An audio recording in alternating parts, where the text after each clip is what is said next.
தமிழ் கடவுளான முருகப்பெருமான் பலருக்கும் இஷ்ட தெய்வமாக விளங்கக்கூடியவர். சுக்குக்கு மிஞ்சிய மருந்தும் இல்லை. சுப்பிரமணியனுக்கு மிஞ்சிய தெய்வமும் இல்லை என்பார்கள்.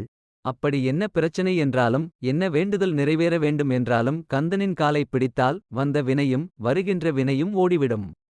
வேலை, திருமணம், குழந்தைப்பேறு, கடன், பண கஷ்டம், மனை மற்றும் வீடு தொடர்பான பிரச்சனை, நோய்கள், காரிய வெற்றி என எதை வேண்டினாலும் விரதம் இருந்து வழிபட்டாலும் சகல நலன்களையும் தரக்கூடியவர் முருகப்பெருமான். இவரை யார் வேண்டுமானாலும் வழிபடலாம்.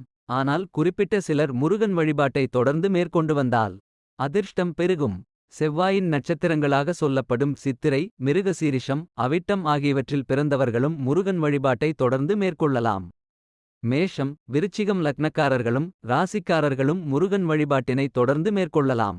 திதியின் அடிப்படையில் வளர்பிறை மற்றும் தேய்பிறை சஷ்டிகளில் பிறந்தவர்களாக இருந்தால், நவமி, தசமி திதியில் பிறந்ததிருந்தால் அந்த திதி வரும் நாட்களில் முருகப்பெருமானை வழிபட்டால் யோகங்கள் அதிகரிக்கும். எப்படி வழிபட வேண்டும்?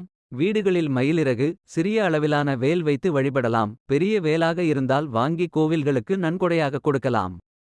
செம்பால் ஆன வேல் வைத்து வழிபடலாம். முருகனுக்கு உரிய உலோகம் செம்பு.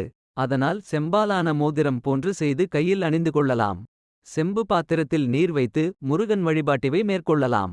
வீட்டில் செம்பருத்தி செடி நட்டு வைத்து வளர்ப்பது, முழு துவரையை அடிக்கடி உணவில் பயன்படுத்துவது, துவரம் பருப்பினையும் அடிக்கடி உணவில் பயன்படுத்தி வந்தால் யோகங்கள் பெருகிக் கொண்டே இருக்கும். சொல்ல வேண்டிய மந்திரம். கந்தகுரு கவச்சத்தில் முருகனின் மூல மந்திரம் உள்ளது. இதை தொடர்ந்து உச்சரித்து வந்தால் அத்தனை விதமான துன்பங்களில் இருந்தும் விடுபடலாம். இந்த மந்திரத்தை எத்தனை முறை உச்சரிக்கிறோமோ அதற்கு ஏற்ற பலன் கிடைக்கும். 1,00,000 முறை உச்சரித்தால் நினைத்த காரியங்கள் அப்படியே நடக்கும். யம பயம் நீங்கும். கோடி முறை உச்சரித்தால் முக்தி கிடைக்கும். முருகப்பெருமானே நமக்கு நேரில் ஜோதி வடிவமாக நமக்கு காட்சி தருவார் என்பது ஆன்றோர்கள் வாக்கு. ஓம் செலம் சரவணபவ ஸ்ரீம் ஹ்ரீம் க்ளீம் க்ளலம் செலம் நமக. என்ன பலன் கிடைக்கும்? இந்த மந்திரத்தை கிழக்கு அல்லது வடக்கு திசை நோக்கு அமர்ந்த உச்சரிக்க வேண்டும். பிரம்ம முகூர்த்த நேரத்தில் உள்ளரிப்பது பல மடங்கு சிறப்பான பலனை தரும். அப்படி முடியாதவர்கள் மாலை நேரத்தில் விளக்கேற்றி வைத்து இந்த மந்திரத்தை சொல்ல வேண்டும். கிருத்திகை, சஷ்டி போன்ற நாட்களில் முருகனுக்கு விரதமிருந்து இந்த மந்திரத்தை தொடர்ந்து உச்சரித்தால் வேண்டிய வரங்கள் கிடைக்கும்.